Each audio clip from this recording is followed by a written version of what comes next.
It's a blessing to me that we should meet.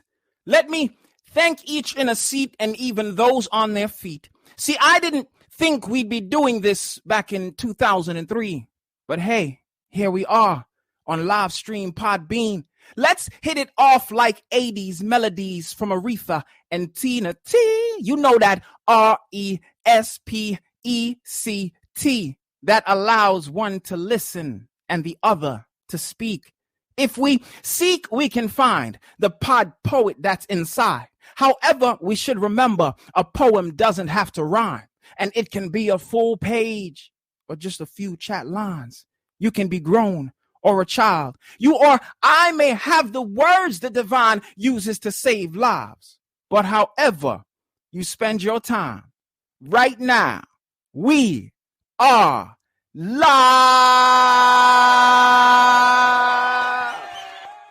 Welcome to the PodPoets Lounge, ladies and gentlemen. Thank you so much for tuning in. You are listening to Knockwell Poetry, aka host. Thank you for checking out another episode of the Spoken Word and Poetry Game Show. Yes. Appreciate you guys coming through, joining us again. Are not one, two, but three charmingly artistic souls here and ready to let it go and vibe out with me. Playing some Pod Poets trivia.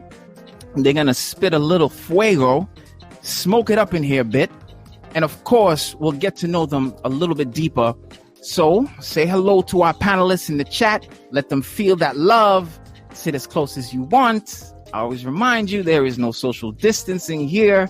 None of that is in order. Just get comfortable and be ready to listen with an open mind and an open heart. So without further delay, please give a Pod Poets welcome to Mariah Scott. Welcome, Mariah. And joining us as well, B. Elise. Yes. Ladies, how you doing? I'm good. Thank you. That was a wonderful introduction. You're very welcome. That was a wonderful introduction. I'm glad you liked it. My pleasure. I'm so excited. Yo, I'm so excited. I'm ready to have a good time and chill with you guys tonight. Yes. Everyone who's checking it out, thank you so much for tuning in once again. I know in the description, tonight's episode says that we are also going to be joined by Nala _143 on IG, aka Tamani Rain. She is expected to join us a little bit later on when everything that she's dealing with right now gets sorted out. So we'll keep her in mind and look forward to her joining us. But yes, we definitely want to meet our artists. Woo! So let me say welcome to the show, Mariah Scott. Thank you for accepting the invitation. Appreciate it. Now you're very welcome. You are very welcome. I hope it wasn't too short a notice, getting prepared and everything, but I'm so thankful that you're able to set the time aside to do this and chill. You are a writer, you're a thought leader, you're a singer, educator, and talk show host. Tell us where you're from, a little bit about how your journey into becoming a performer and a professional began. Of course. So I am originally from Milwaukee, Wisconsin. And I'm a Midwestern baby. And I moved here in, I believe it was like 2015. So it was right after grad school. So I did my grad school at Syracuse University, and I got my degree in arts administration.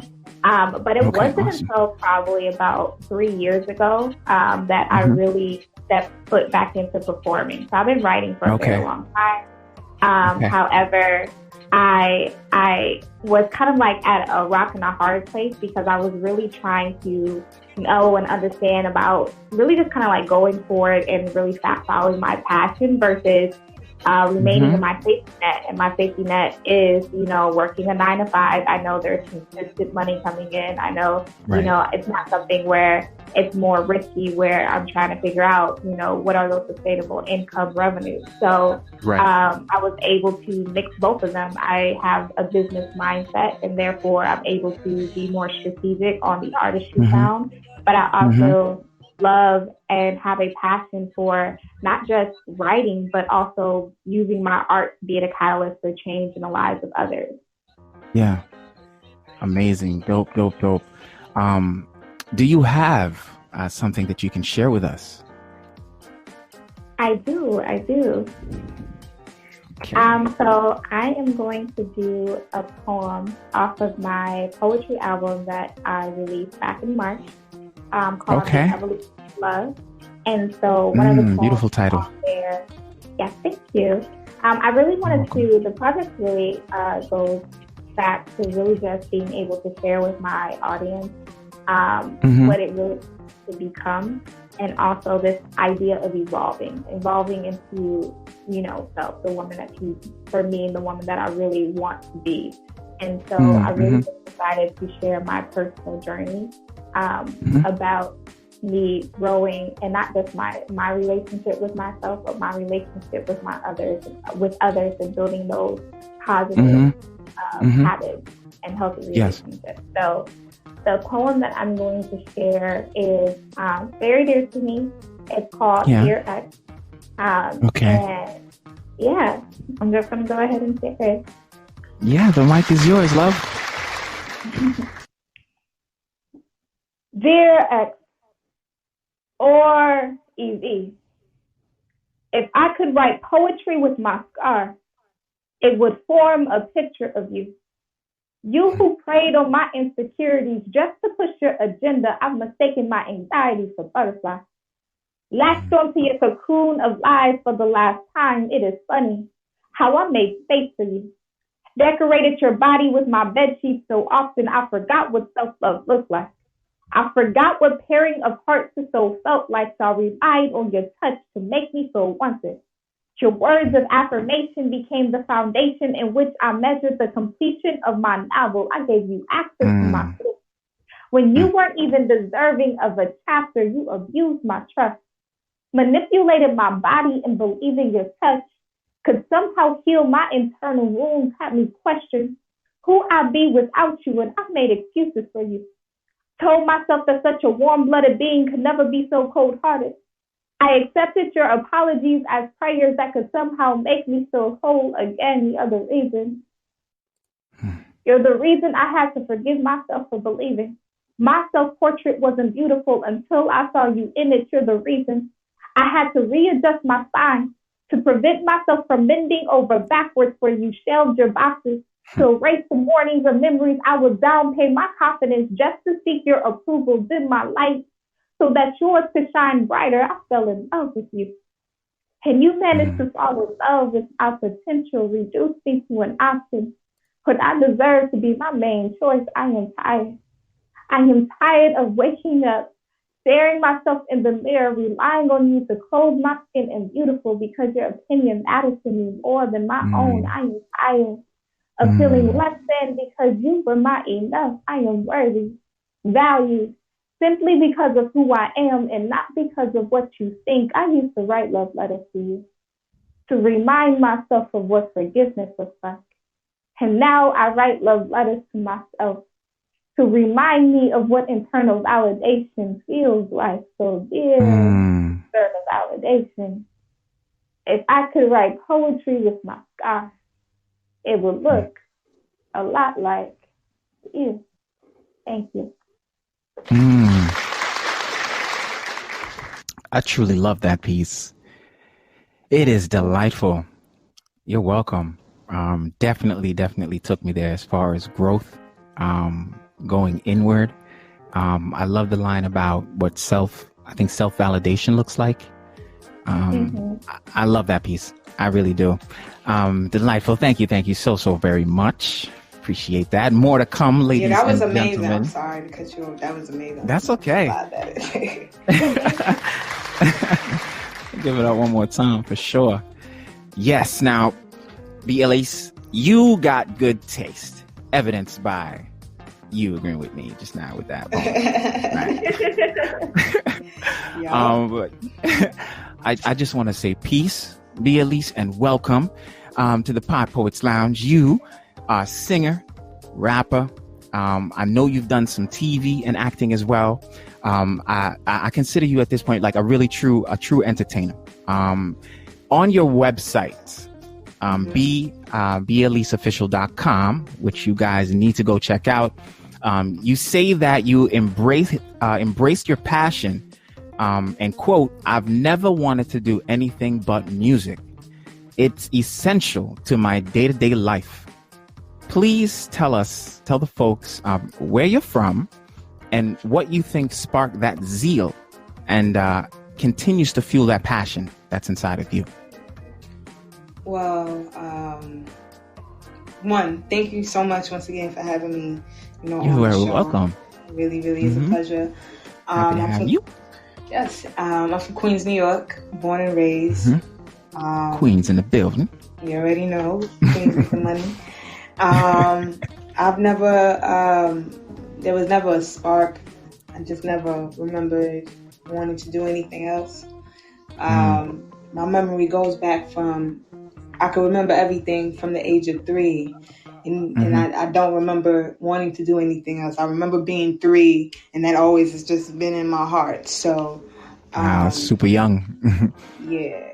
So, I'm just following down that line, trying to pursue my dreams.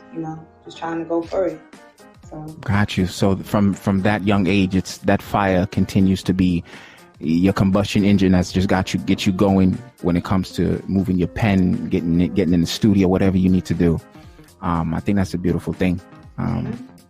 Yeah, especially you just really like settle into your gift in a way that it just feeds you. That's lovely. So do you have something you can share with us? I certainly do. I actually, like we discussed personally, I used to do poetry. So yes, I actually do want to share a piece. All right. It's nothing crazy, but it's something. Yeah. I have a couple pieces that I don't mind sharing, but I'll just share this one. Hold on. Okay.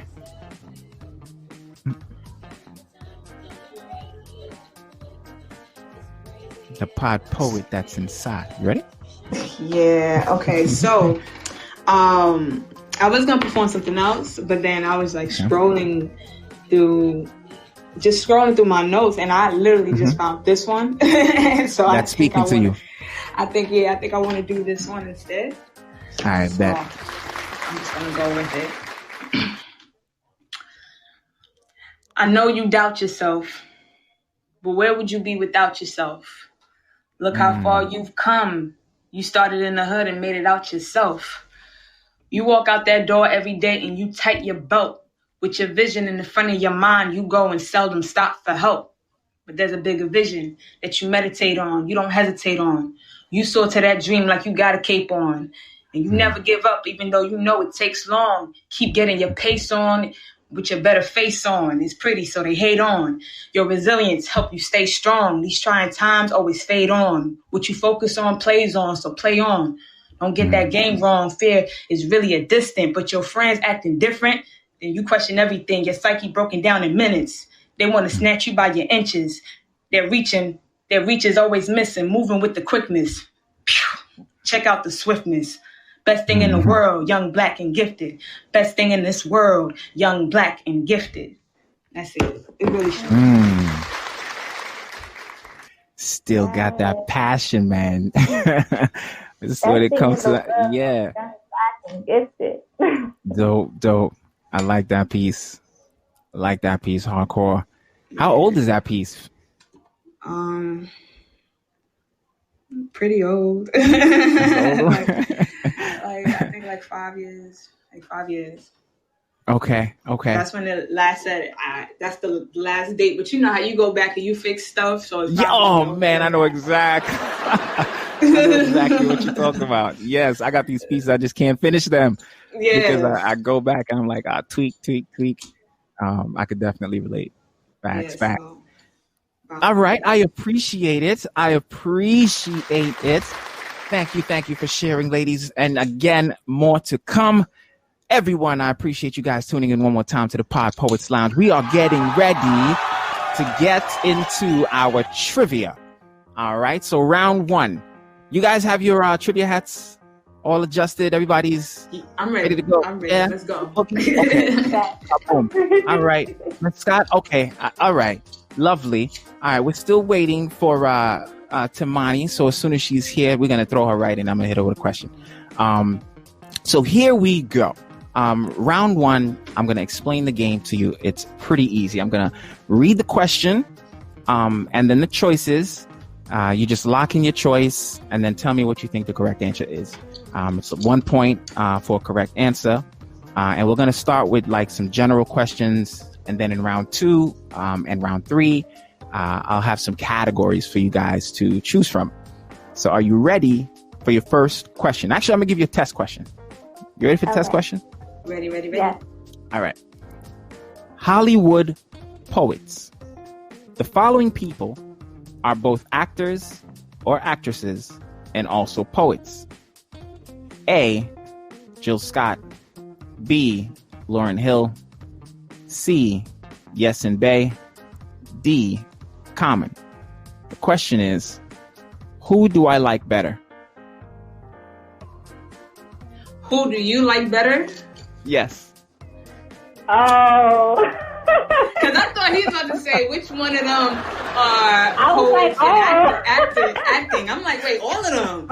Oh. What you mean?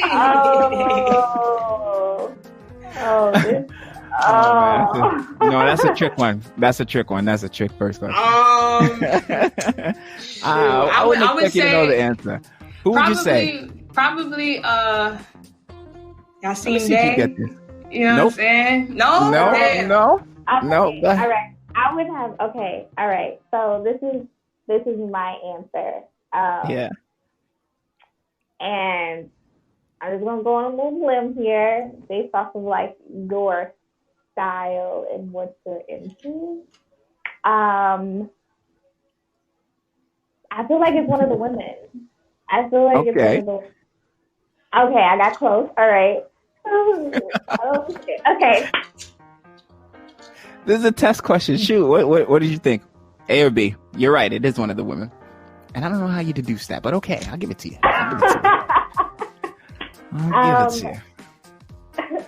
Is it A? It's actually Lauryn Hill.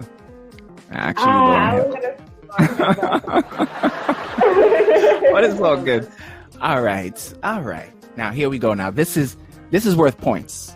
Okay, we're getting serious now. Okay. All right. Round one. First question. Here we go. Either one of you can answer.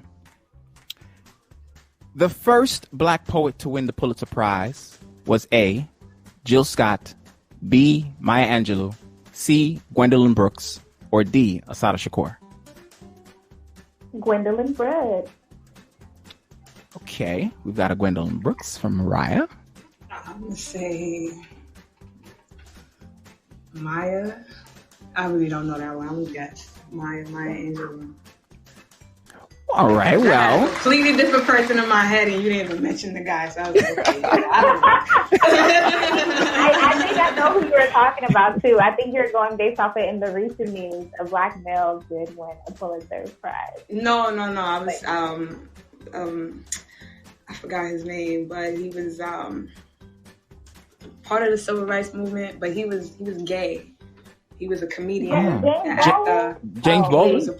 Yeah, him. Was he a comedian too? James Baldwin? I didn't know that. Yeah, this man was an entertainer, but he did everything. Oh, okay. And he was a poet. Good to know.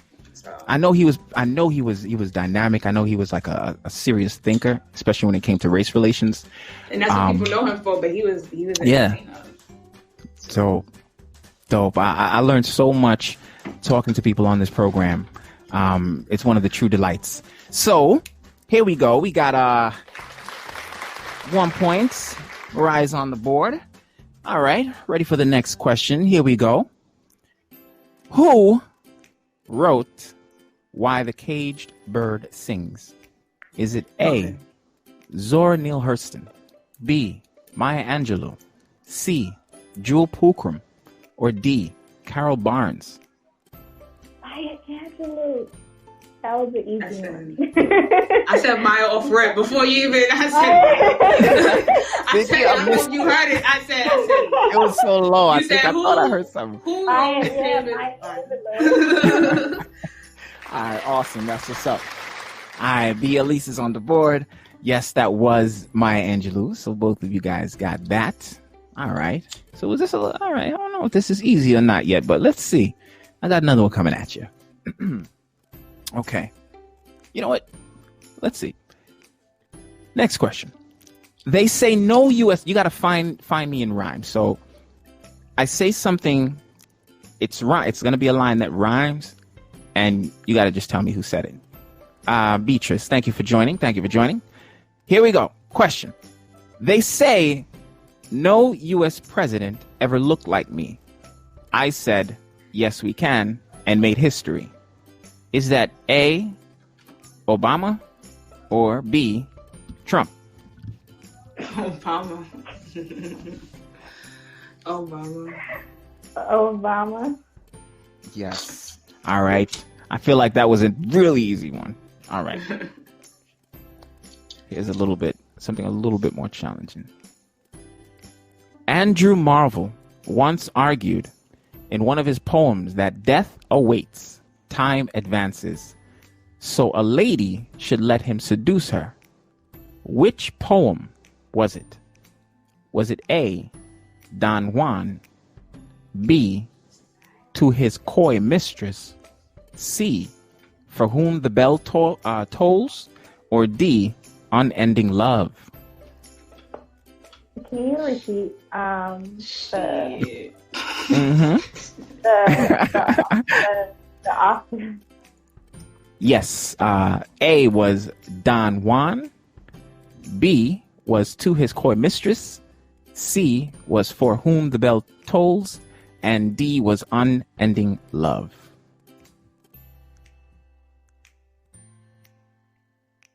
I'm gonna guess it. Which one was that, Mariah? I feel like it's C. C or D, you saying? C as in cat? C as in cat. I feel like you told me the answer in a way. Sometimes I try to do that. All right, so you're going with C. How you feeling, B. Elise? What you thinking here? Mr. Marvel. So a lady should let him seduce her. What poem is this?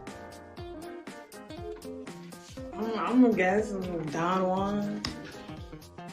Okay, A. Yeah. Unfortunately, both of you guys got that one wrong. It was C. It was B. This one was B, actually. And what was B? What was B again? To His Coy Mistress. Yeah. All good. Yeah, that sound real Don Juanish, you know what I'm saying? That sound like, you know. Yeah, I can see where, you know what I mean? Like, you smooth motherfucker, you. Like, what you talk about? Oh. For sure, I can see that. Next question. In the 1993 hit film Poetic Justice, Janet Jackson writes poetry to deal with the loss of her. Is it A, mother, B, homegirl, C, father, or D, boyfriend? Her boyfriend. That's B. Elise. We got boyfriend. How we feeling, Mariah? I want to agree with Elise and say boyfriend. Boyfriend. Listen, Tupac is my favorite. All right. Is it right? That is correct. Yep. Listen, I remember because then he get like killed in the beginning. Listen, Come on, Tupac is my favorite rapper. I love that guy, so I watched that movie. And then I think that was my father's. I think that was my father's favorite movie. Before I knew Tupac as a rapper, I knew his face as an actor. I didn't know his movies. I just knew him as an actor because my father would play his movies. So I'm like, oh, that's the black actor. Until I heard one of his songs. I was like, can I go to his concert? They're like, he died. What are you talking about? I'm like, oh, gosh. I cried, but yeah. My favorite rapper. Very relatable. I know for me growing up, actually Michael Jackson was kind of like an idol for me. My sister was the one playing him in my house mainly. And I remember sort of like thinking to myself, like, oh man, I wish I had even had a chance to kind of like meet him in some capacity or be in the same space. And it was for dancing primarily, just because I love dancing. All right. Yes. Tupac left an indelible mark on us, for real. Yes, one of my favorite individuals as well. Beyond his, and then, man, some of these things go beyond art, the influence that these people have. So that's what's up. Currently on the scoreboard, B. Elise, you've got 3 points. Mariah, I've got 4 points for you. We're gonna get a couple more questions out of this round. And let me just take a moment to welcome Beautiful Chaos. Thank you for joining. Appreciate it. And the rest of the folks listening as well. Appreciate you tuning into the PodPoets Lounge. Just want to remind you that this is your game show, the spoken word and poetry game show like no other. Joined every week by 3 amazing artists that come to chill, talk, and have some fun. And the fun shall continue. I've got another question for you, ladies. Here we go. Okay. Under Milkwood was a radio drama by the Welsh poet Dylan Thomas. It later became A, a best-selling book, B, a stage play, C, a movie, or D, literary course in college.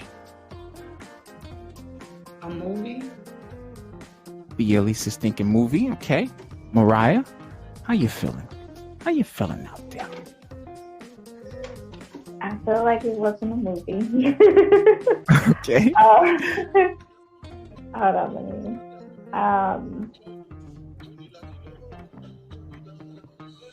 I'm leaning more towards academia. Towards which one? Academia. So I want to say a literary course. Okay, very good guess. Very good guesses. Both of you are wrong right here.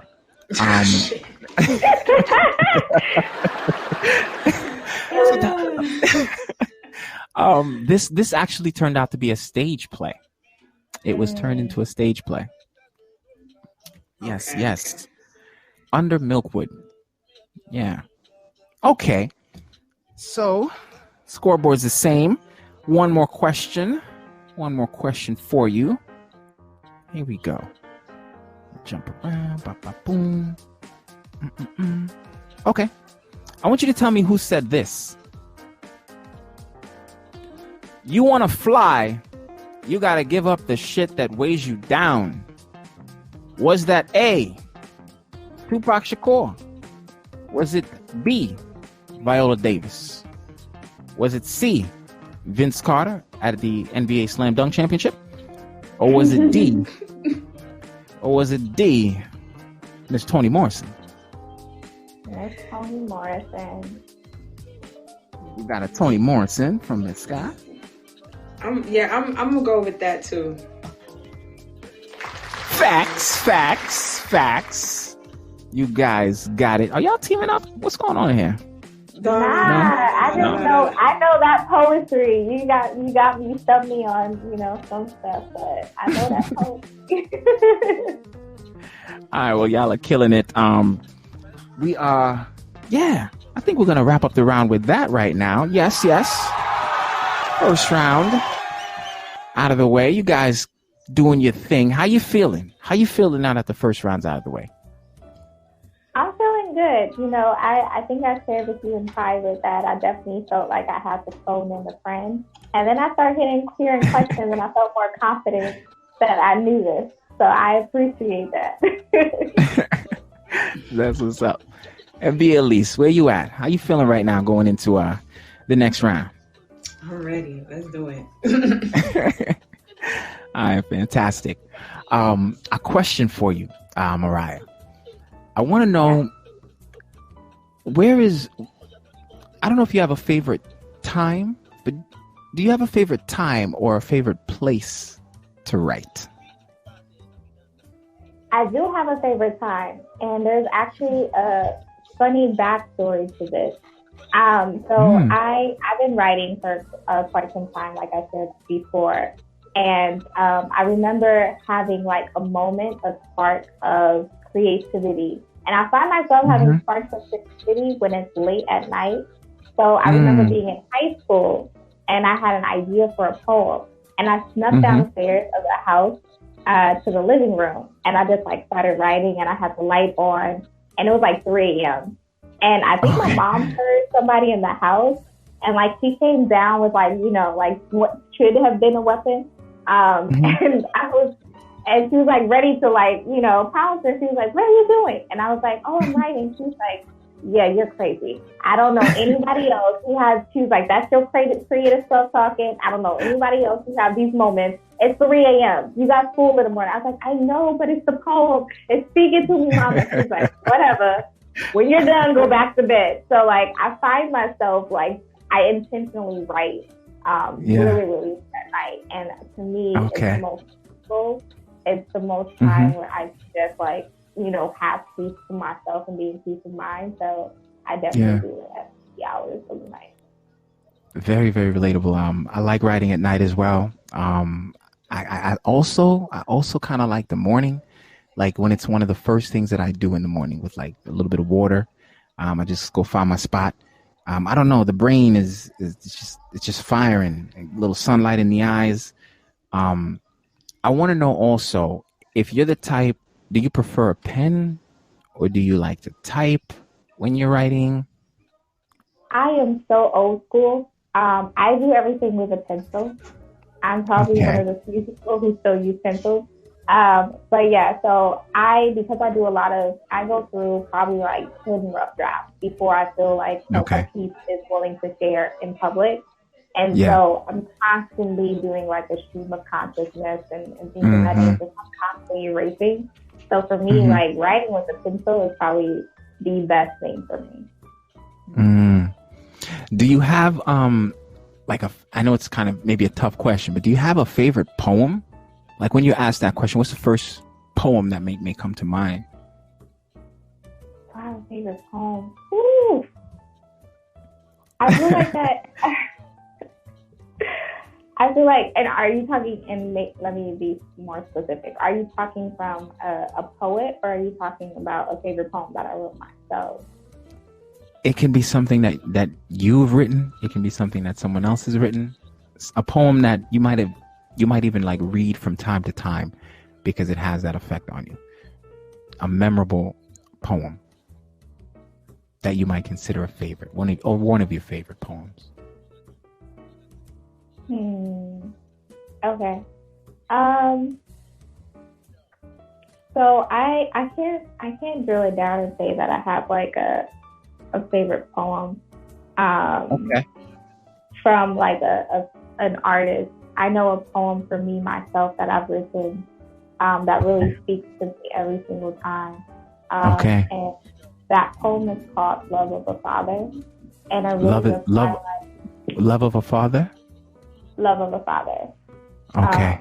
So it's a tribute to my father, but it also discusses this idea and this importance behind parents willing to be vulnerable with their children, and how that allows children to really understand and process grievances, understand and process their own emotions. And I'm not saying like, you know, parents every single time to be like breaking down in front of their children, but also understanding and acknowledging that we're all human, and there's going to be moments where, you know, we're not okay. So my father as a Black man who was just willing to be vulnerable in front of me, in front of his other children, my siblings, is like really just showed me that, him saying it and, my mother saying it, like, hey, it's okay to not be okay. By them doing it, gave me permission to do it as well. And I think that's extremely important when we're discussing, Black masculinity and what that looks like within the different spaces and the facets we operate. Important conversations to be had. Absolutely. I also wanted to ask you, what comes to mind when you hear the term a poet's poet? A poet's poet.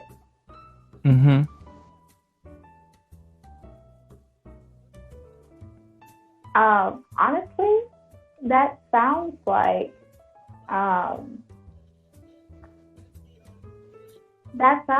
you're kind of you're kind of having like an out of body experience. You're kind of like presenting something where you're kind of like the onlooker, which is kind of like a weird concept to me, because I feel like there is those who say poetry and those who stand in it.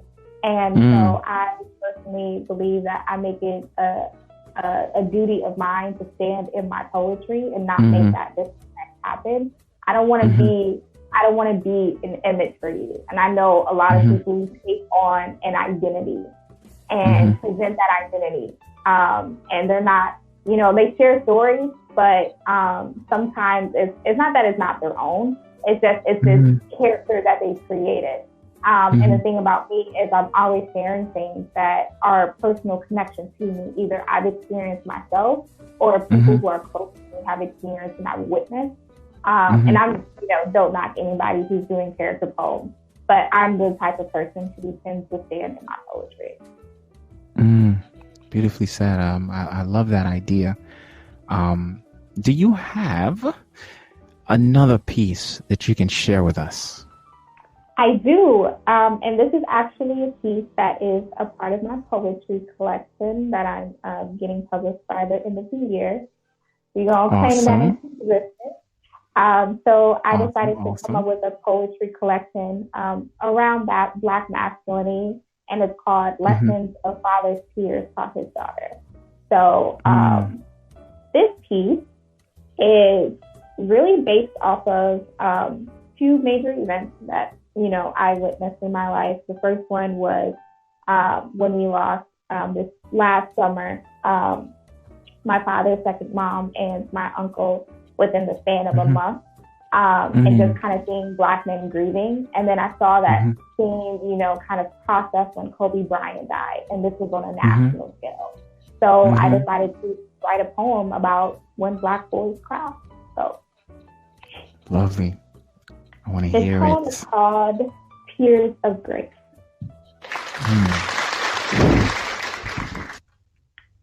His world stands still again. As he swallows tongue to hold back his screams in fear, the sounds erupting from his vocal cords would seem less human. When Black boy cries, the weight of his head heavy, like the pride that sits between his shoulder blades, the sound of his mourning, patterns untuned organ coupled with Mahalia Jackson hymns sung at the hem of Black boy's tombstone when Black boy cries. His presence casts a shadow his body is forced to collapse into. His lungs, a vacuum that decompresses all emotion when Black boy cries. He submits to his tears, padded to the roots of his existence. His presence no longer stains the room like an 8 o'clock shadow. It takes a Black man's death to notice a Black boy's life. When Black boy cries, and his head lowers further than the sycamore branches he resembles. Let his gaze stay fixated on the man he once knew, as he's forced to watch legacy, idol, friend, hug dust for the last time. It's in peace. Yeah. I'll say this. So I've workshopped this piece. I've been part of a writing workshop every Thursday, and we're all working towards, our own poetry collection. This piece to me is like 3 to 4 stanzas from being done. I'm going to say that. Okay. So it is sort of incomplete, but I felt like it was complete enough to share. Yeah. So you guys are getting like a little taste of a working process in the poetry. Well, I appreciate that. Appreciate it. That's a lovely piece.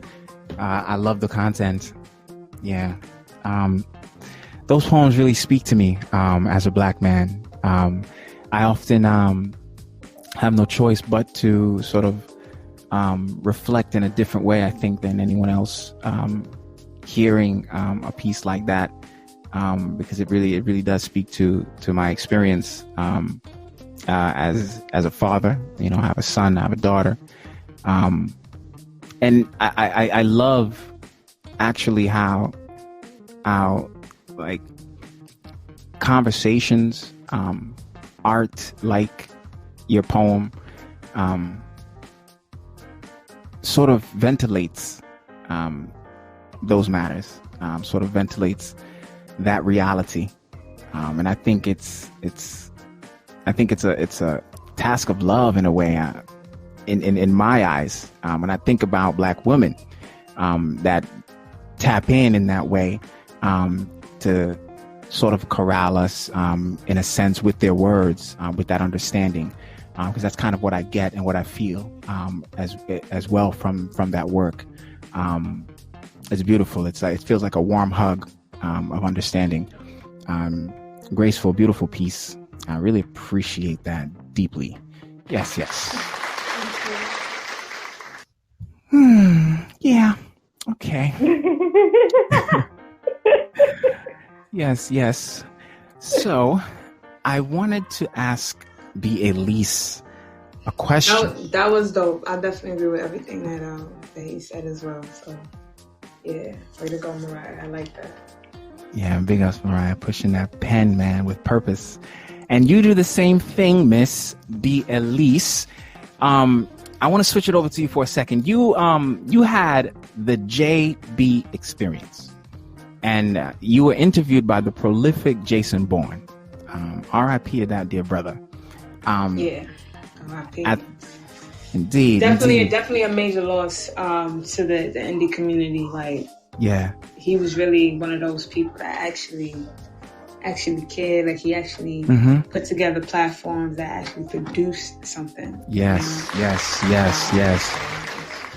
Real blows to the community.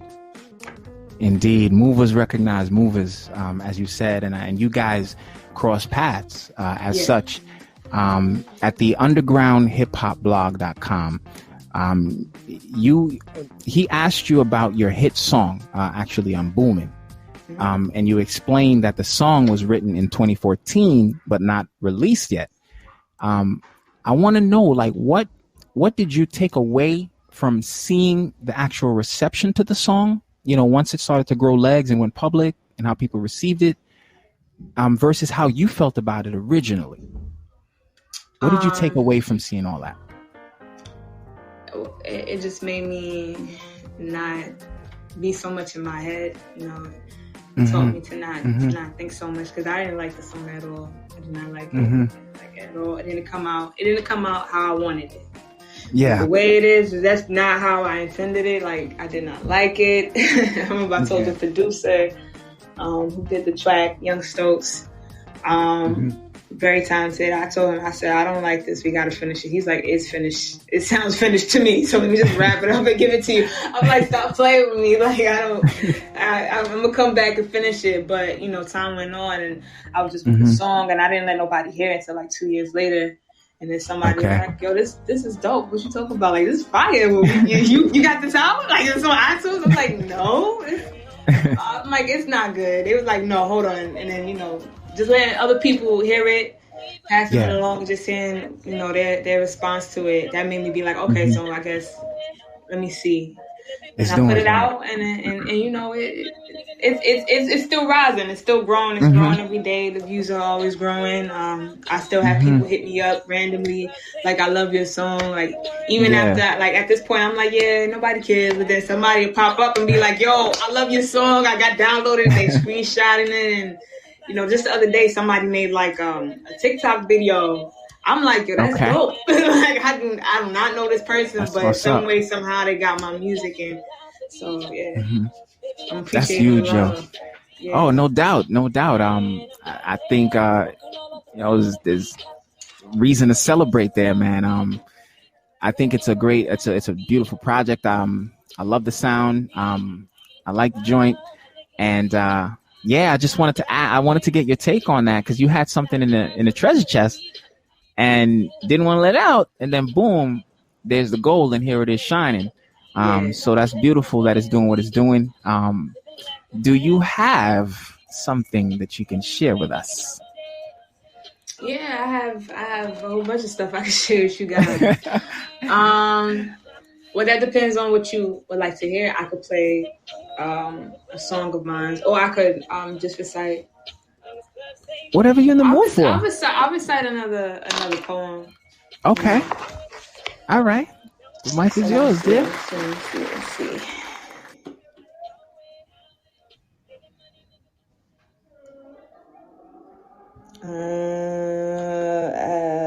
Where is it at? Just bear with me. No problem. While you're looking for that, I did have a question for you. How do you prefer to write? Pen, paper, or type? How I write most of the time is I'll write in my notes because it's convenient. How I prefer to write is with a pen. Welcome, Nala. Okay. I'm sorry. Peace. That's all right. Nala just joined us. How you doing, Miss Nala? I'm doing well. I apologize for the delay. You know, a 20-minute emergency store run turned into an hour because of all of this stuff going on. So, but I'm happy. Glad you're here.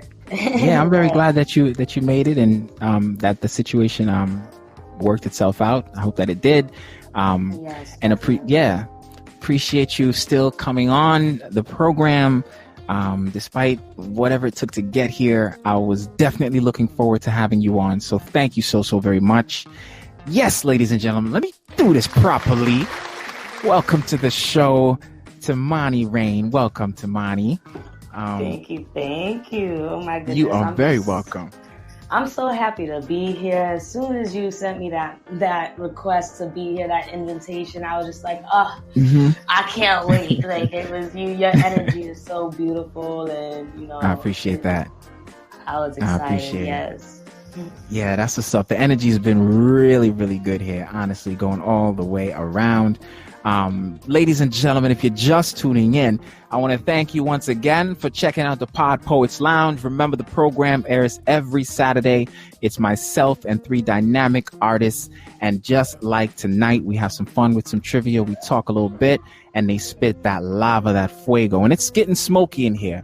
It's getting smoky, and it's only going to get a little bit more smoky because Elise, back to you. Yes. You ready? Yeah, I'm ready. So, all right, Boogie. This is something else that I wrote. It's not too long. It's not too crazy. Okay. Like I said, I've been out the circuit for a moment, but yeah, here I go. Give it to me. Black love, black dove. Spread your wings and show them what black does. They just wanted to crack us and then turn us into black dust. But folks, that's all backwards. Supreme rule here to back us. Thievery of weird bastards. Claim the design, but the power you have to ask us. And that's something you haven't mastered. Between your pride and your ego, we have disaster. You put the pressure on to take us away from our light, but black under pressure make diamonds, so we gonna shine bright. What's the hype? Peace or say goodnight. Babies can't sleep at night. Mama ready to fight. Daddy losing his mom. Brother clutching a 9. I'm in the corner out of order trying to press rewind. I see it right with my eyes, how we reached this decline. In this world of broken homes, we started off in a tribe, and we killing for these Jews, and we showed them how to shine. We losing our minds, but here's the glory. It ain't the end of the story. What is first shall be last, and the last shall be first. Ain't nothing like weight in the water, so who gonna be hurt? That's it. Heavy. That was very heavy. That was definitely a piece to resonate with as well. Thank you. Appreciate it. Thank you. Yeah, nothing too long. Just quick and to the point, I guess. Yeah, I was gonna say I love your cadence and how in a way it was a concise poem, but it was so very much impactful. It's like everything that you said in there needed to be said. So thank you. I appreciate it. Yeah. Black love, Black power, One life, one love, definitely. You guys are lethal lyricists, man. Nala, I wanted to so you're here now. So let's get right into a little bit about you. Okay. You're a writer, you're a spoken word artist, you're a mother. Yes. And I think that you wear your confidence and your magic quite gracefully. Thank you. And learning more about you, I saw that in August of 2019, you posted a video of yourself freestyling and dancing. And in that post, you talked about being self-conscious to the point that it was like suffocating a part of who you are, which is an impassioned dancer who discovered something about yourself that you use to propel you. I'm curious about, was there someone, something, or a situation, either internal or external, that influenced that change? To propel myself, honestly. Yeah, to that freedom that you found, that to be yourself. What really happened was one day, spoken word and poetry is my first passion. It was my first coping mechanism. But that was something that was more influenced because my mother is a poet and I just happened to have the same gift, and I loved performing and whatnot. But one thing that I had in me that nobody in my life had was dance. I always wanted to dance. When it came on, every time I was little, I'd be in the mirror, and I kind of lost that growing up. I focused elsewhere. Now, I think what propelled me was just this moment of not feeling completely satisfied with going to all of the events and doing all of these things. And there was one day that I went to a poetry event. It was actually not just a poetry event. It was an open mic event.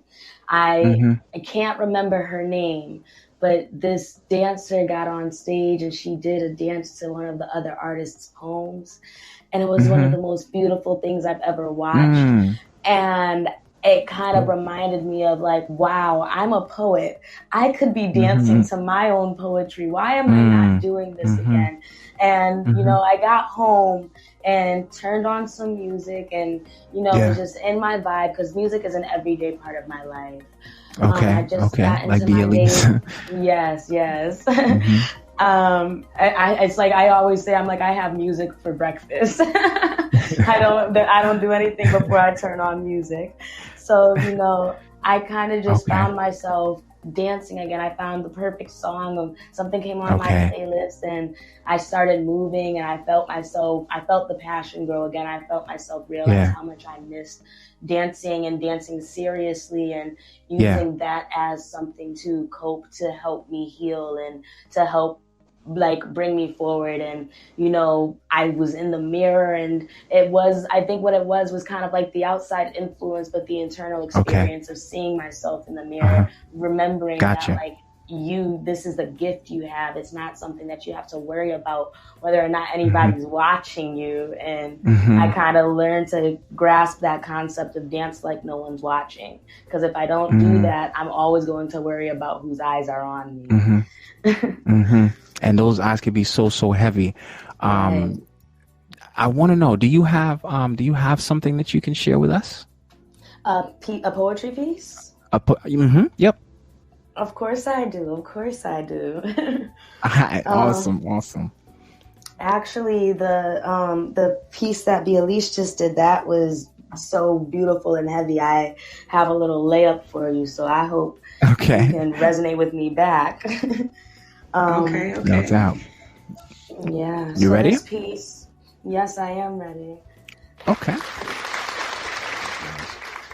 Thank you. So once again, my name is Tamani Rain. I'm a spoken word artist out of Connecticut. And this piece that I'm going to do is called Ancestrains. I dedicated for the recent Ahmaud Arbery and Breonna Taylor that just passed from this realm, for all the craziness and brutality, and all of the other brothers and sisters who have been laid to rest for the same reasons. Birds flying high, you know how I feel. Sun in the sky, you know how I feel. Breeze drifting on by, you know how I feel. It's a new dawn, it's a new day. It's a new life for me, and I'm feeling like history is on repeat. And living in this ozone is killing me. Chemicals causing climate change. These feathers can't bear the weather, flying south in summer because winter stays upon us. Man, I might need a corona. Hold the virus. The evils dancing in daylight, dark skin disappears in the night when black right spaces blues, left field feelings fiercely battered and bruised, boots pressing chest to cement, forced me to submit to the charges planted in my pockets just because I didn't make a 3-second stop, man. History is on repeat. It's insane. We're stuck between pleading guilty to lower our sentence or being 1 less % on the U.S. Census. See, since a youth, I never thought it made sense. Why were they counting diversity? Then I seen population control immersing into my ghetto. They sing medical marijuana with doses of fentanyl, fitting all this pain from ancient ancestrains that cycle through modern day Jim Crow states. Do it for the gram and hit the whoa, cause shucking and jiving ain't in style no more. Stuck in this historic cycle, shackled in gold chains, stay strapped in the mind state that a Jesus piece doesn't change your worship of a European entity. Material slavery is masked as money mentality, more like lack of morality, stuck in stereotypes dividing our psyche into the common denominator. Moderating complacency, I refuse to face my people's retreats as if we are not living gods. The prophecies of Sankofa, reviving our roots, taking back our truth. We were not made in an image. We're original depictions, pieces of the creator, able to create live revolution, supremacy, demolition, but historic redundancy keeps we staying stagnant in, quote, peace walks and riots, waiting in rainy ruminations, ringing round realities run rancid, racing through time, taking tolls, totaling to toe tags, tax from fear, fiercely firing from trigger-happy frenzies, faking as an alternative affirmation, ascending asinine acidic answers, spitting contradicting common sense confused as consciousness, causing continuation of cancerous communications, keep creating criminal convictions, conducting from concoctive correlations that can't compute to rational.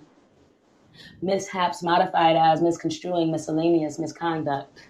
More so, immorals, imagining, immortal, insanity, encrypting insecurity of our being, entrapped in intentionally interchangeable incentives, exchanged in increments of ensnared descriptive inscriptions, subliminally instilling the Willie Lynch system through cycles of incarceration. Police brutality, radio hot 93.7. We wrap ourselves to heaven, wonder how much money you got, a lot. How many problems you got, a lot. How many times you've been shot, too fucking many. Historic redundancy, the food for thoughts we're fed on the news is strange fruit, contained with cyanide seeds, slowly poisoning and hallucinating us with dreams that these minimal compromises equate to being free. And birds flying high, you know how I feel. Sun in the sky, you know how I feel. Breeze drifting on by, you know how I feel. It's a new dawn, it's a new day, it's a new life for me. It's a new dawn, it's a new day, it's a new life for me. But I'm still feeling like history is on repeat. Thank you. I love that. I love that. I love the content. Yes. Dope piece. That was Dope piece. amazing. Thank you so much. When I actually originally wrote that piece, I had so many poems in my mind that I wanted to write, and I'm just like, oh, I could write about this, and I can write about that, and I can write about this. And I'm just like, all of this kind of just goes back to the same subject, that everything is repeating itself, and that's when that poem kind of came out. So I'm always fascinated by the process of how poems actually come together. I know for me, it really, really varies. Sometimes even just the way a poem starts. I've had poems that I just like blurted out something. I blurted out something, and those first few lines were said specifically a certain way, and it can't be said any other way. And that set the tone and got the ball rolling for all the subsequent stream of thoughts and ideas that would come later on. And yeah, I wrote some of my favorite pieces that I've written, and that people really receive quite well that way. It's always fascinating how they come together.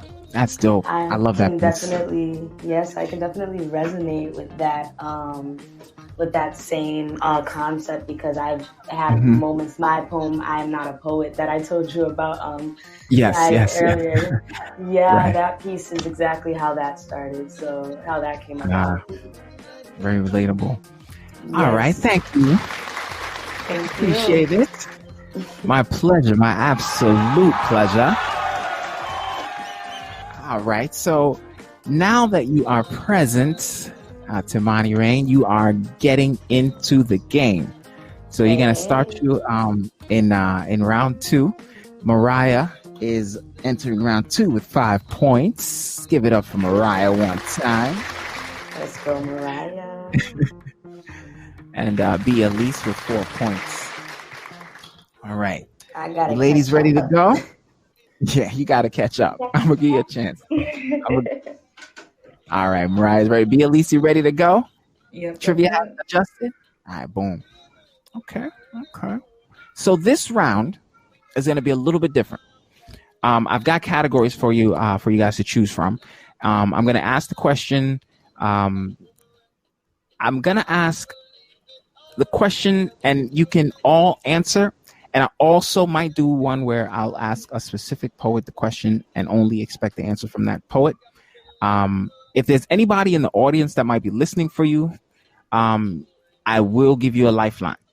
If you want to phone a friend in the chat, they can call up. We have an extra line, and they can help you answer the question for the ones that I ask you specifically. Good with that? Okay. Yes, that works. All right, so here we go.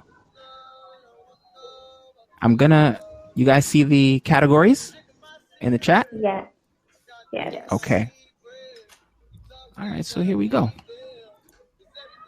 Timani, we're going to start off with you, love. What category would you like? I think I'm going to go with Tell Me in a Few Lines. Tell me in a few lines. Okay, got it. First question. So you're going to tell me who the author is that wrote the poem after I share a few lines of the poem with you. Okay. This one, this was just for Timani. So here we go. Which author wrote this? Quote, "I love you, my dear, so much, and not just because you are so hot, though that is true as such, but your love has got me caught. Since we first met that Easter Sunday, of you alone have I ever thought." Was this written by Petrarch for A, or B, Dante, or C, Ovid 13, or D, Catullus? This is a tough one because I'm actually not sure. Is there anyone it's up to you if you want to reach out to anyone in the chat, see if they can help. Let's see. Is there anyone in the chat here for me? Let's see. Anyone? They're leaving you. They're leaving you out to dry here. They're leaving you. This is all you. This is all me, but it's okay. It's okay. So I'm going to.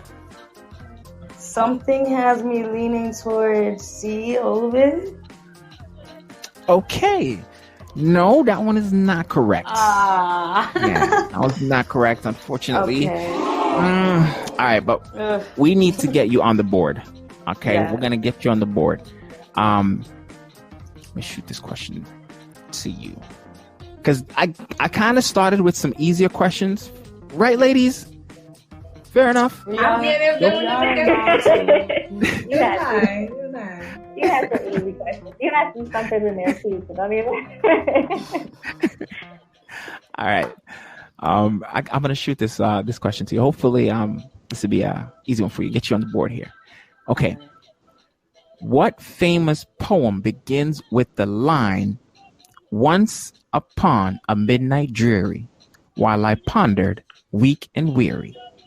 Was that A, The Raven, B, Paul Revere's Ride, C, The Dance of the Living, or D, The Ghost of Biggie? Now, you may be able to eliminate. I got it. It's The Raven. Yes. I love that one. That's a poem of my childhood, Edgar Allan Poe. Yes, Mr. Edgar Allan Poe. All right, awesome. Okay. The Elise, you are up, my dear. What category for you? Let me see.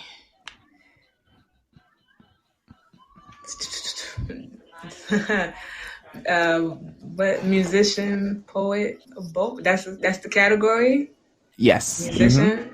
All right, let me go with that. Musician, poet, or both. Okay. Yeah. So these poetic lines are taken from songs by well-known musicians who can also be considered poets in a musician's world. First question, or first song line. Soft spoken with a broken jaw, step outside, but not to brawl. Autumn's sweet, we call it fall.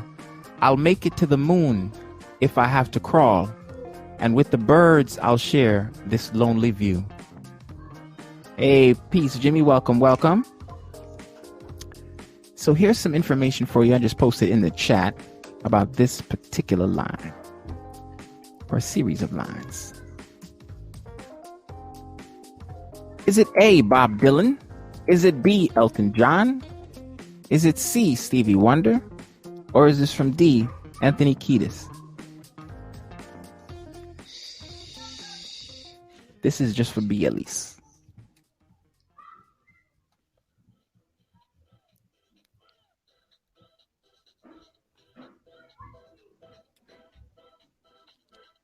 Man, I really don't know. I don't feel like it's Stevie Wonder. Okay. All right. Okay, I see how you're working. I don't.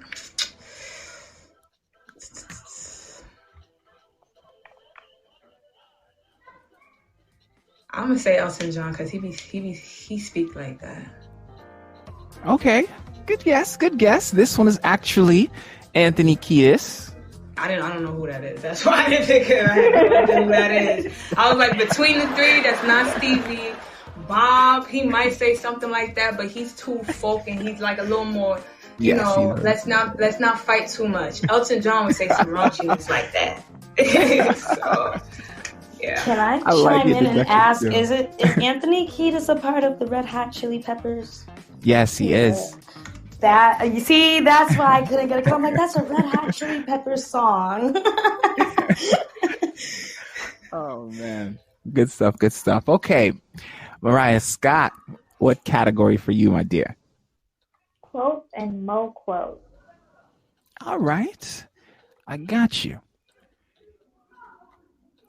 Who said this? She know she can love and be loved like this, if only by herself. Was this said by our dear sister Gwendolyn Brooks?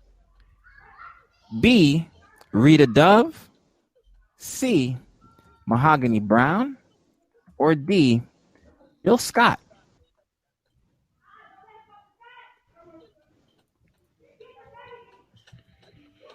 She know she can love and be loved like this, if only by herself.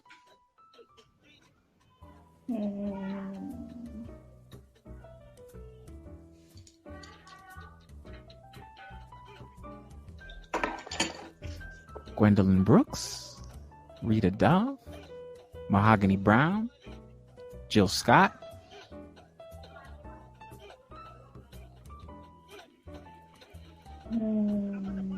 Okay, I'm gonna help you.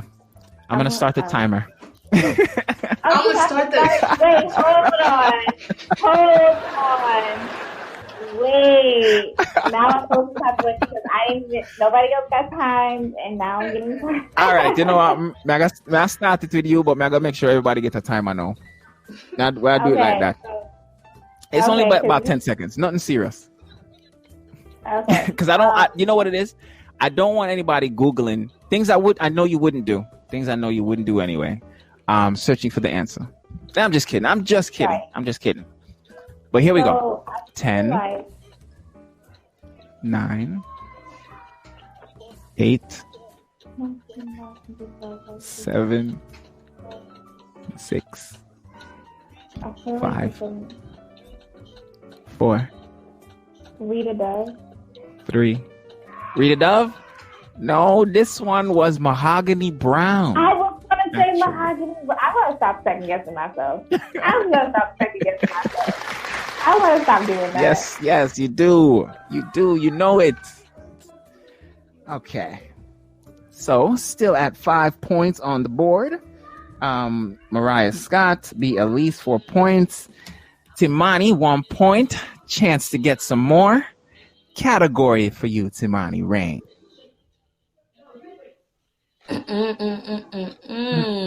Let's see. I think the category I'm gonna go is the quotes category as well. Quotes and mo quotes. Okay, I've got something for you. All right. Don't want to be your Bonnie to your Clyde. Baby, they died. I was thinking we could maybe make it to forever. Is this from A, Sa-Rock, B, Saraya from The Voice, C, MC Light, or D, Megan Thee Stallion's up-and-coming rapper, Mega Pony? First of all, that last one is definitely not it. Are you sure now? Are you? No, go ahead. I want to say that is Sa-Rock. Okay, good guess. Oh, but damn. this one, this one is Saraya from The Voice. Yes. Wow. I did a whole interview, sir. I wanted to just sneak it in there. It could have. It could have rolled to you. That sounded like something Sa-Rock would say because I love her. Dope artist. Both are dope. Sa-Rock and Sa-Rock. And an MC Light Pioneer. We already know. And Megan Thee Stallion out there doing her thing. But Mega Pony, I don't know that that's a real person. So let's just not even deal with that one. Okay. Next is B. Elise. What category for you? I'm gonna go with my same category I picked last time. Okay. All right.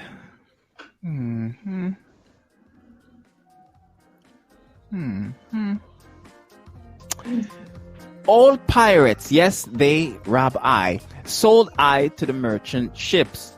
Minutes after they took I from the bottomless pit, but my hand was made strong by the hands of the Almighty. We forward in this generation. We forward in this generation triumphantly. You sure it's not Peter Tosh? I don't know, bro. I heard that from Bob Marley, Redemption Song. Yeah, you shot the side of the car. You know this one. That's crazy because you said Peter Tosh. I got nervous. Like, wait, hold on. I could have gave you all the answers. It could have been, but nah, Bob Marley. I know that's Redemption Song. So yes, facts. That's Redemption Song. But it could have been Idonia and the JOP. You never know. No, it couldn't have been. Never mind. Don't worry about that. Don't you even worry about that. Okay.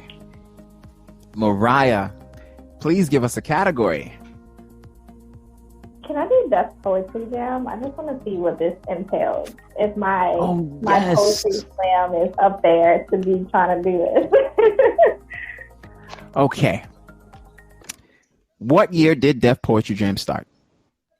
Was it A, 2002, B, 2003, C, 2005, or D, 2000?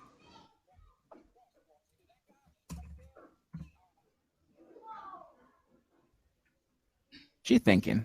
I want to say, yes, I am. I want to say, it started in 05.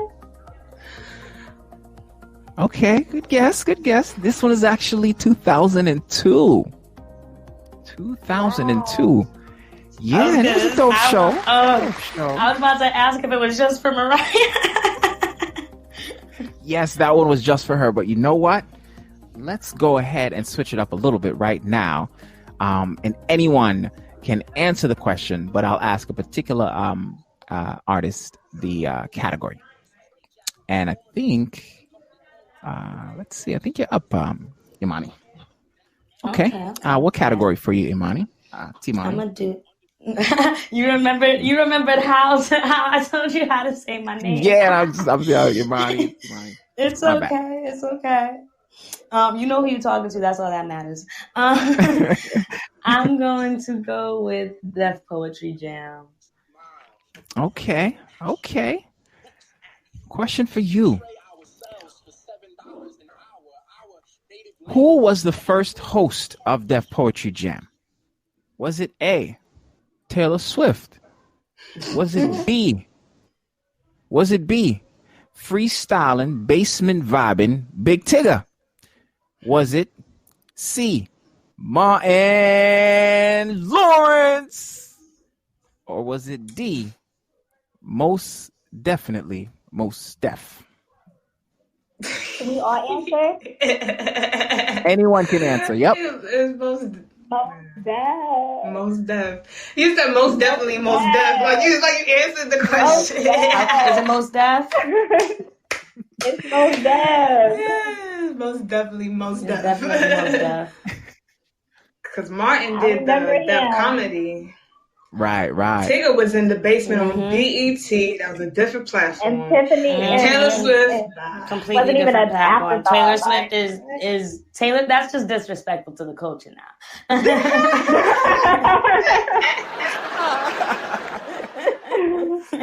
Oh man! But you guys are funny. How could it be Def Comedy Jam if it ain't Mos Def? There you go. The deduction skills here, I appreciate. Because I want you guys, I want some of them to be easy, but I definitely want you guys to think about some of these as well. So, next question coming at you. Quick check on the scoreboards. Mariah leading with 6. Timani with 2 points. And B. Elise on Mariah's tail with a close. Actually, it's tied. We got 6 points. I thought so. I definitely thought so. Yes.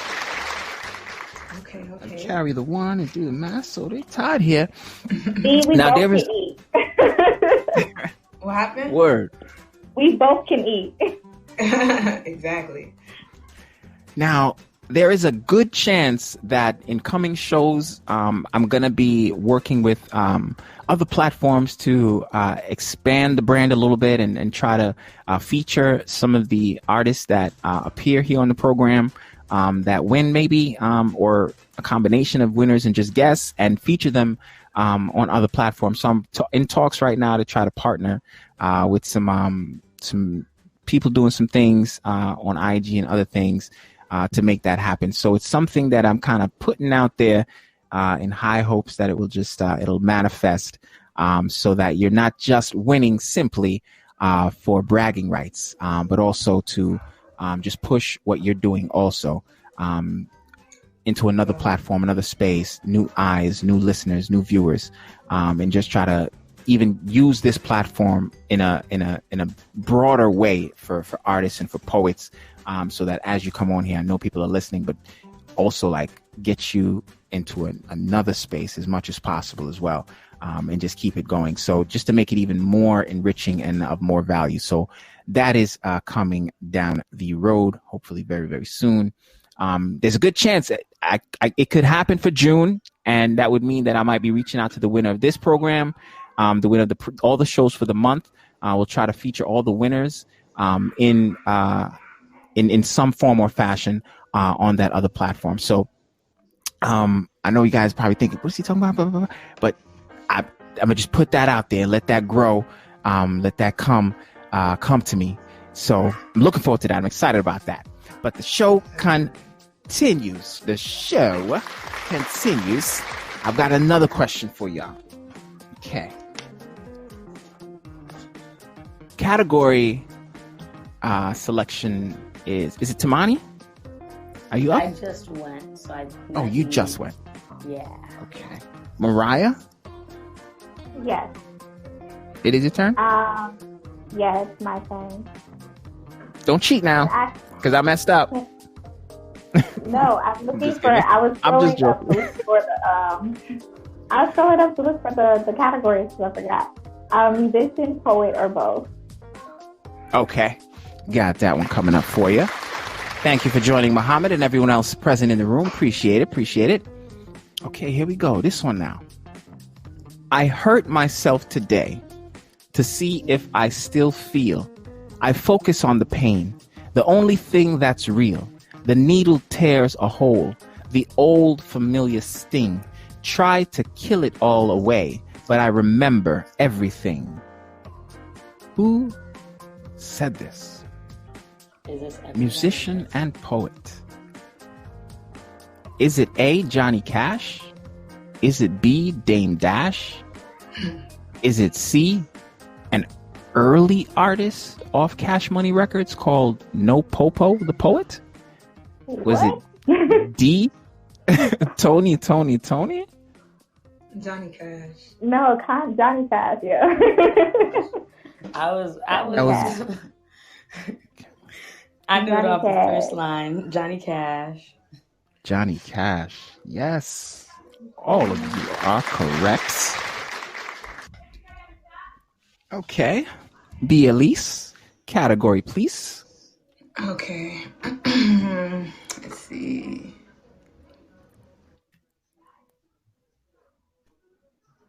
We could do.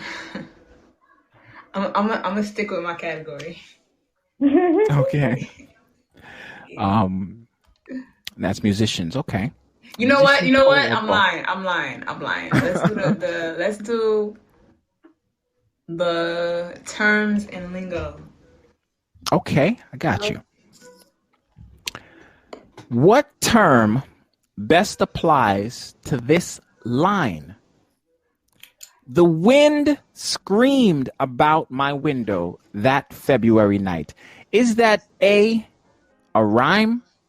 Is it B, a metaphor? Is it C, just poetic lines? Or is it D, personification? Personification. Oh, was that just for D? The last one, personification. Yeah, anyone can answer. Okay, Oh, yeah, yeah. personification. Yeah, definitely. Simani, personification. Okay. Facts. All right, Timani. Category for you. I'm gonna do that same category. Oh, you guys all got that right. You guys all got that correct. Yes. Awesome. I think I'm gonna do that same category. Okay. All right. Let's see what I got for you here.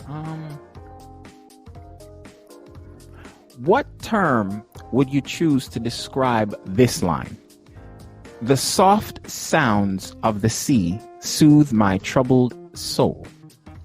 Would that be A, assonance, B, alliteration, C, euphemism, or D, consonants? An alliteration. How you guys feeling out there, Mariah and B. Elise? Alliteration. I'll go with alliteration. Okay. Alliteration it is, yes. Okay. Category for you, Mariah. Let's go back to Deaf Poetry Jam. Okay. In 2007, Deaf Poetry Jam ended. The show often ends in this signature way by Russell Simmons, where he does this. Is it A, appear briefly as a hologram and spits fire haikus? Is it B, he walks on stage reciting a different Langston Hughes line every time? Or is it C, he thanks people for coming out, says God bless you, good night? Or is it D, he walks out and simply thanks everyone and says good night, my peeps? C. Which one of these? BLE says C.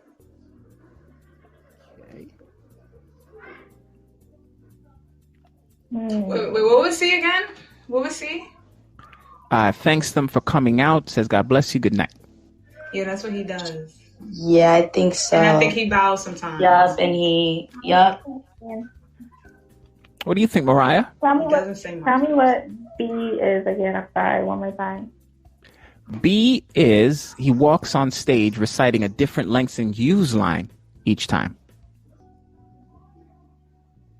Okay, let's go with B. You're gonna go with B? And I say C. Okay. God bless you. Good night.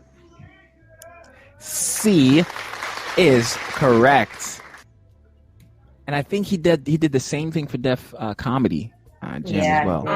Yeah, I believe so. He'll come out like spooky, like, hey, hi. And then he bow sometimes and then leave. It'll be really quick. I'm like, come on, like talk. He's like a ghost in the night. You don't even know he's there. Right. Just come out nowhere and go back in. So, yeah. Yeah, that's his thing. They would always Martin would always try to get him to stay out a little bit and say a few extra words. Yeah, because he don't say anything. That used to make me aggravated. I'm like, why come out? You might as well stay behind the curtains. Like, we know this is your stuff already. So, yeah. That used to get me mad a little bit, too. Oh, man. I used to love those shows, yo. Martin was a dope host. Oh, man. Nostalgia. It's a hell of a drug. Okay. We're looking good. 6 points for Timani, 9 points for Elise, and Mariah with 8 points. Okay. I'm feeling good. How you guys feeling out there, all right? I'm catching up. Yes. All right. I have a couple more questions. Mariah, I wanted to ask you about your show. I really like your talk show, Mondays with Mariah, and thoroughly enjoyed your interview with Soraya from NBC's The Voice. Your show comes on YouTube at 7 p.m. on Mondays. Can you tell us a bit about your show and I guess with some brevity, how you honed in on what you wanted to make your show about? Mm-hmm. So I can start with what we do on the show. So currently what we are doing is we offer quick pro tips for creatives who are in the beginning stages of transforming their passion into profession. So I invite on industry experts as well as celebrities to provide further best practices on what that transition looks like and how you can make it more effective. And I'm going to be expanding the talk show to really hone in on creatives who specifically want to use art for community development. So for me, Okay. I have always been about my personal mission as an artist is to use my art as a catalyst for change in the lives of others. Mm-hmm. So I've always seen how the art plays a pivotal role in community development. That can be mental health, that can be, enrichment, education, things of that nature. So I really want to hone in on those who are trying to make an impact because, even if we're thinking about the times right now with COVID-19, we really should be focusing on how we're sustaining Black and Brown communities. A lot of budget cuts are happening, right? In various different departments.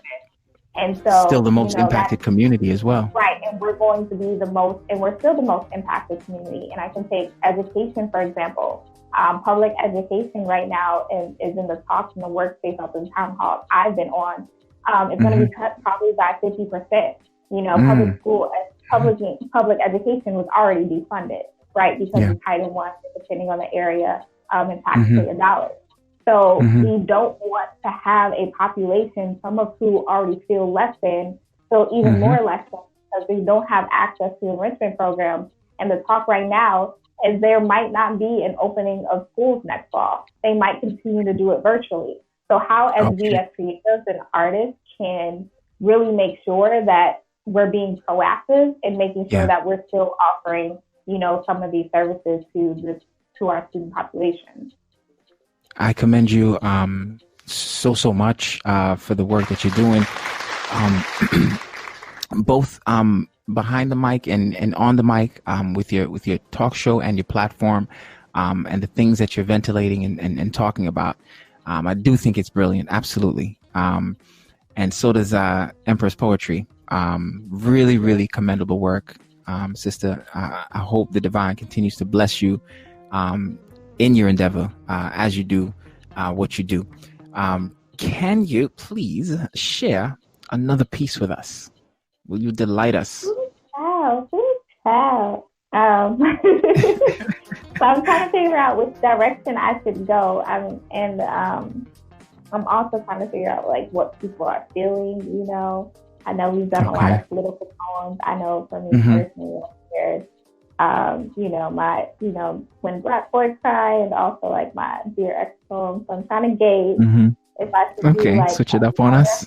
Poem. Yeah, like a little lighthearted poem, or I should like, stick with, close to pain. What are you feeling? Me? Don't say I want anything. Or it's up to you. That's what I'm supposed to say, though. No. I'm supposed to say it's all up to you. It's all up to you. How y'all feeling in the chat? Yeah, how you feeling in the chat? You want something be about... Elise, what are you thinking? Timani, how you guys feeling right now? What do you guys want to hear? My personal advice is I always go by, how as writers, every once in a while, we'll have those couple of lines of ours that'll just randomly pop up in our head, or we'll be in a place where we're like, oh, this poem will fit perfectly. What's the poem that's been popping up the most lately? Okay. That's the one that's... No, that doesn't answer my question. B, what you feeling? Sorry, Nala, I love it, but I don't have one that... I don't have one that's been popping up in my head. You said... B, what you feeling? You have something introspective? Do I have to... introspective to perform? Or... I'm sorry, what was the question? I thought we was trying to get Mariah to perform something. Yeah. Oh, that's what I was asking Mariah. You ready, Mariah? I think you should go. You should perform something. I mean, definitely what Nayla said, as far as like, the first thing that comes to your head, like that line that's always coming up. But if nothing pops in your head, how you feeling? Go with what you feeling, and then recite something based off of that, like right now. Okay, B. You choose Love of a Father or Peace King or King. I have to pick. I'll say Love of a Father. Yeah, you gotta pick. All right. Love of a Father. Okay. Give it to us. This is also on my poetry album. That is streaming on all platforms. Evolution of Love?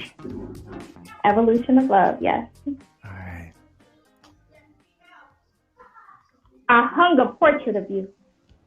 Next to the stained glass memoir of your legacy, I kept record of every time you wished your checkbook could amount to the infinite number of I love yous you had pumping from your chest. I know it wasn't easy.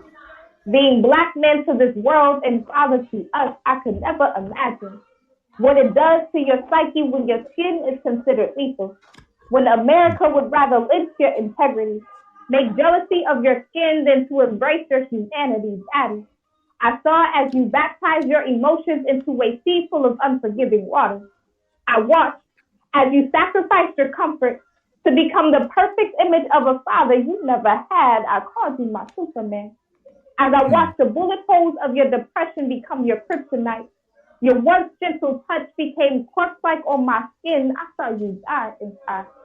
The moment God gave your angel her wings and left you with a portrait of her image every time you glanced at yourself in the mirror, Daddy, I wondered how many times you had to coexist in a space you were never wanted.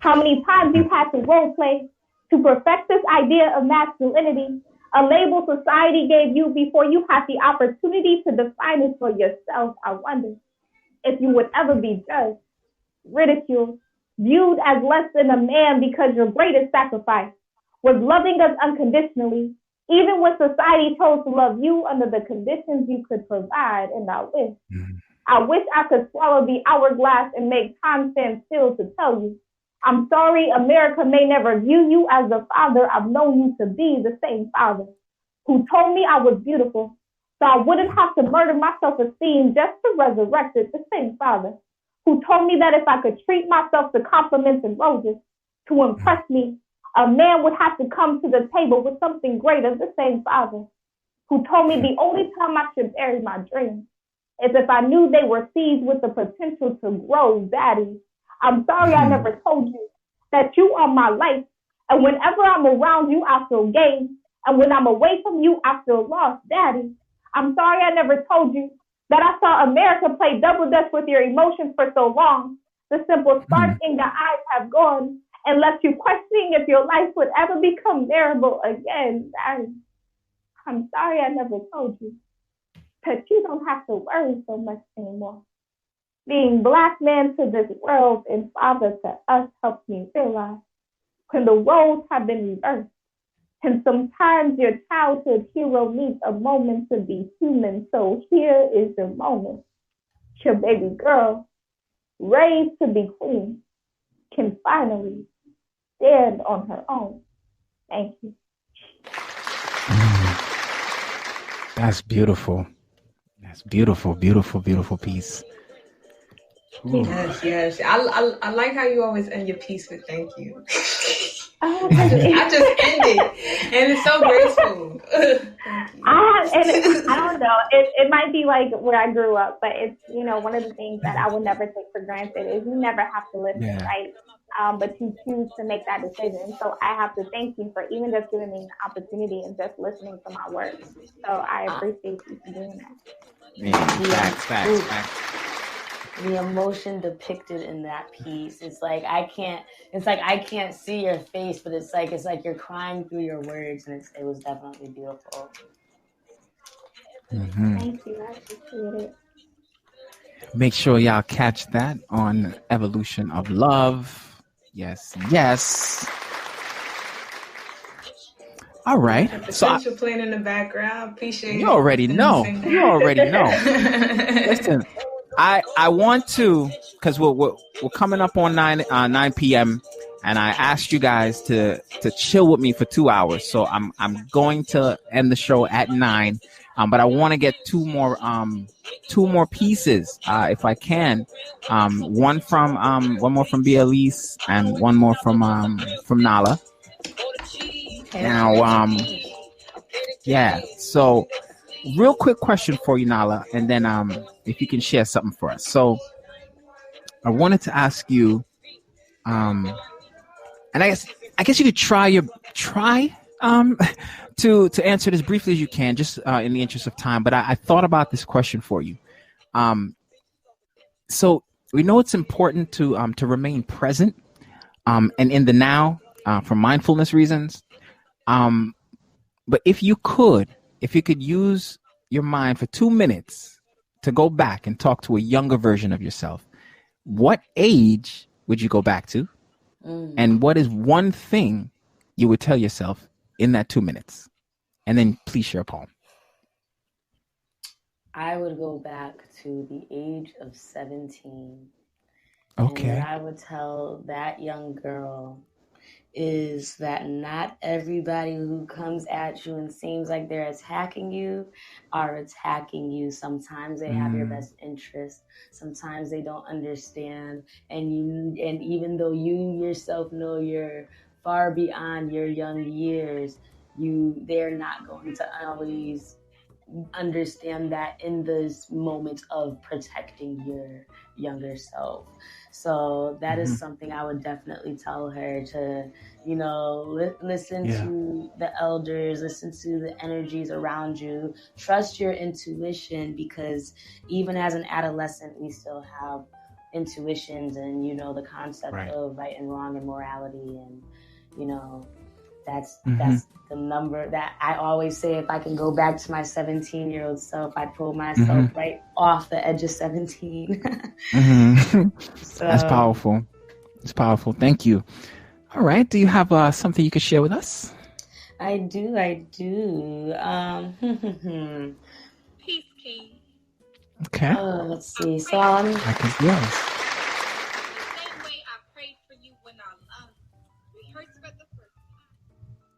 I'm trying to figure it out. I'm sorry. Okay, I think I'm going to do... Since I mentioned it earlier, I'm going to do it. It's the one that I told you about earlier. So this piece is called I Am Not a Poet. Oh, okay. I am not a poet. I do not write to entertain. I write for me, and it just so happens to be entertaining. You may even find it a bit humorous. But ain't shit funny about these lyrical games, contingents and restraints, holding on to the last bit of my sanity. Apparently, though I keep my head high, these lines become distorted from the rivers I cry. I am not a poet. I have a twisted gift of telling my trauma, speaking in tongues of rhyme from time to time. I resent it, even though it's therapy. Pressing ink into page as thin as my skin, it's acupuncture. The way each stanza pinpoints memories of past lives I thought committed suicide. I am not a poet. I'm reliving my karmic debts over and over again through a pen. Pent up who's, what's, and when's, wondering how my disasters can be written as masterpieces, yet I'm still looking for my peace and healing words to wrap around wounds too deep to dig into, unless I'm with a muse. It's amusing. I am not a poet, but poetry comforts me in ways no man ever could. She sparks my soul, electrifies my psyche. She pours sunshine into rainstorms that prey on me. Every time I pray, I won't go through this shit no more. I am not a poet. I've just always been a little too inquisitive. Have you guys ever heard the phrase curiosity killed the creative? Or was it overthinking or putting my mental under reconstruction, resurrecting lost desires at the age of 22, where 2 + 2 equals melancholy cool, seemingly satisfied on the outside, drowning in the whirlpool of my mind because these cognitive abilities are clouded by the thoughts revolving around in gray matter, seeing my path as white and black. I am not a poet. I am walking in my power, which means I'm constantly in the dark, documenting every encounter that evokes excessive emotion I don't know how to show the world. I am not a poet, but this is my world. Left brain urges push through, right brain blockage, locked in a cage, chained to the balled up papers, anchored by the secrets and fears that travel into my reality. I am not a poet. I'm a script sorceress, and I'm damn proud. I manifest my life whenever I read aloud these verbal vibrations. Cosmic sounds so dangerous, casting spells from impulse. These messages are magic. And it would be tragic if I were minimized by stereotypes that my words spoken on stage denounces the validity of my pain. Though I may not be a poet, poetry saves my life every day in countless ways. I make poetry a part of me. This is a curse and a blessing of my alpha and omega, an infinite timeline of vomiting vocabulary, telling my story. I am not a poet. I am the definition of poetry. Thank you.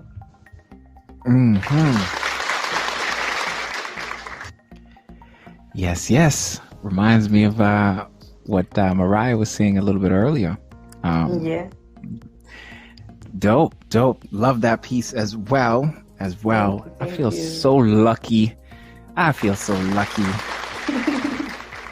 Being treated all night. I can't thank you guys again enough for taking the time, for vibing with me, and playing this trivia game. And please, I know that Elise, I know you know Mariah, but I don't know if it's the first time that you guys are meeting Timani Rain, but I always want to encourage the networking, to keep the link, build a link, and keep it going after this. So I do have a question for you, Elise, and then if you can share one more piece with us, I would really appreciate it.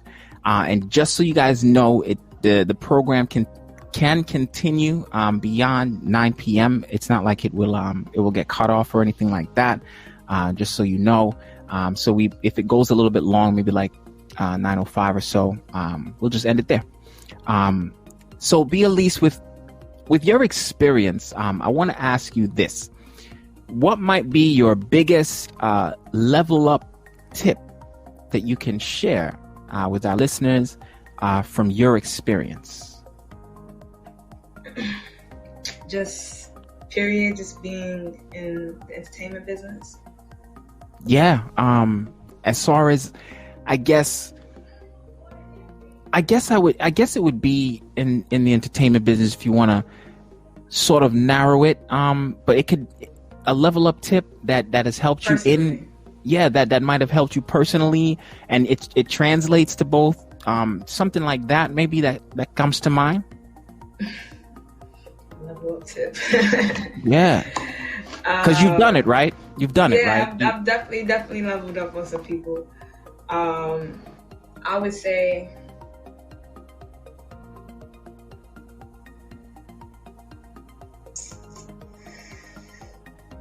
use that block button, block them. But nah, seriously. Okay. Seriously. Okay. I would say have patience. Okay. That old saying, patience is a virtue. Yes. That's real, and it's not just waiting, like. Mm-hmm. Because I hate when people say that, like, why you're in a rush, patience is a virtue. You're just saying that because you want me to wait. When they say that, it's more so what you can endure. Patience is a virtue. You're going to endure all of that, but can you withstand that to get to the end, to get to where you want to go? Do you have the patience enough to go through all of that and still keep your essence and still keep your focus and, still, you know what I'm saying? To see it to the end. So patience, have patience in that regard, not just wait for a sign or some miraculous thing to happen. Like, yeah, be patient with yourself. And I think that's helped me a lot, just be patient with myself, knowing that there's a lot of stuff that's going to come my way, but it's only to mold me. And to chisel me to, that state of art, that state of perfection, or something close to it, I guess. But patience. Got you. Powerful. I couldn't agree more. Great nugget. That's diamond information right there. And block people. People.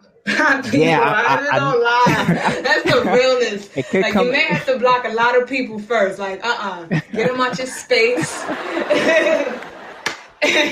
But keep the patience. Yeah. So, yeah. Absolutely. No, you're right all around.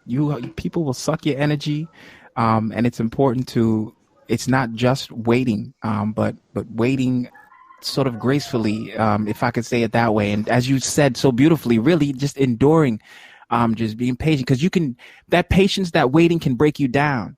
But if you maintain yourself, you'll be prepared for what you're actually waiting for. Right. So yeah, it's important not to lose yourself in that waiting process. Thank you so much for dropping that. Do you have something else that you could share with us?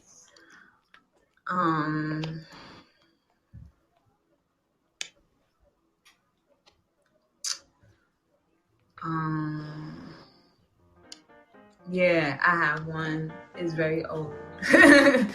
This one, I can't even tell you the date.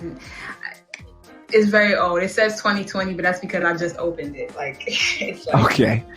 8 years old. So it's like fine wine. Everybody got their glass. I guess.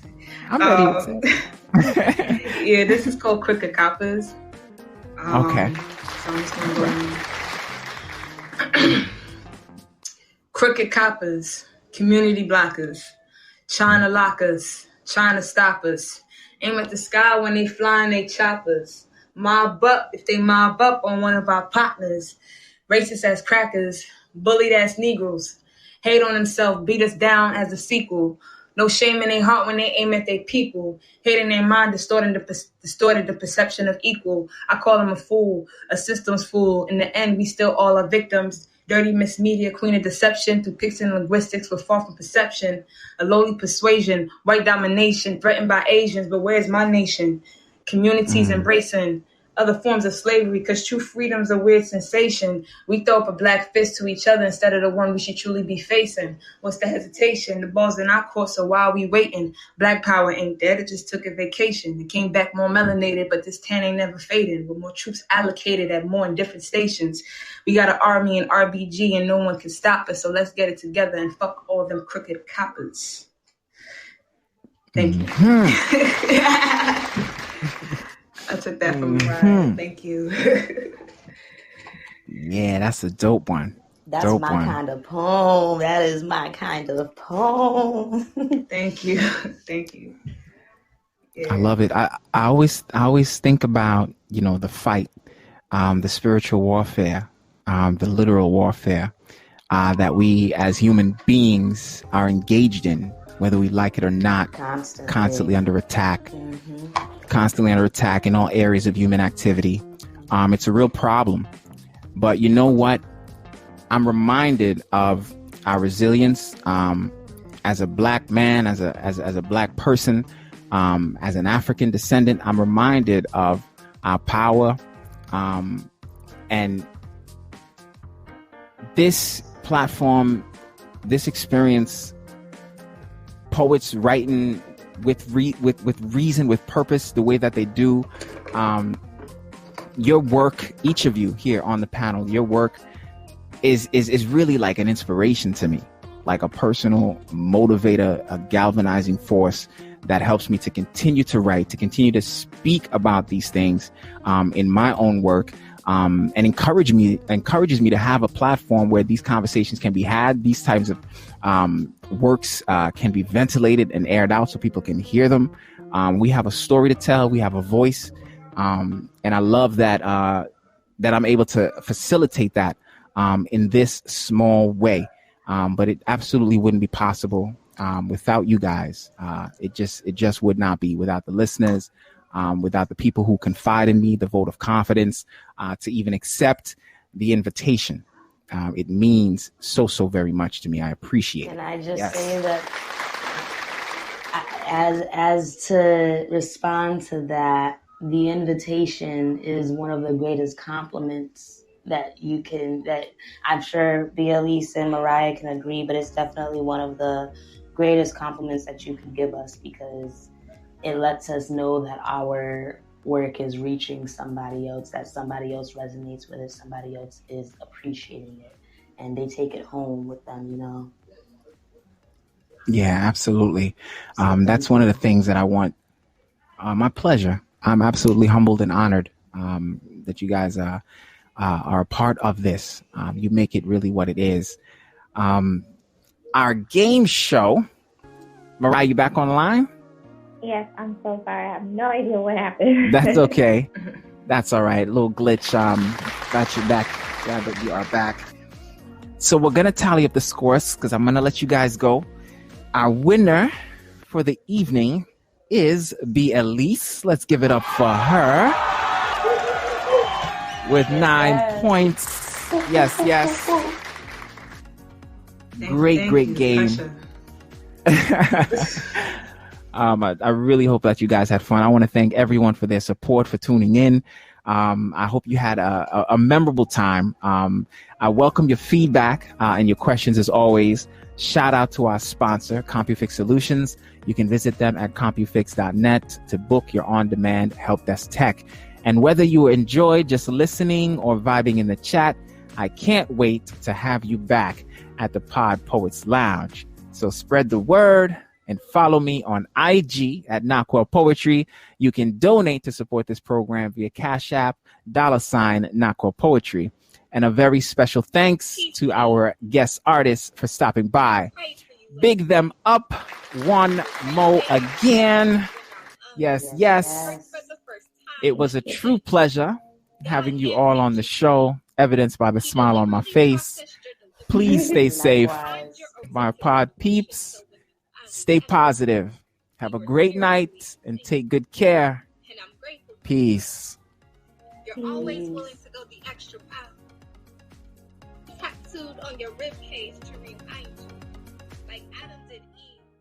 I was the one. Catch the PodPoets Lounge every Saturday from 7 to 9 p.m. Eastern Time. You don't want to miss these dope poets. Listen on Spotify, Anchor, and listen live on Podbean.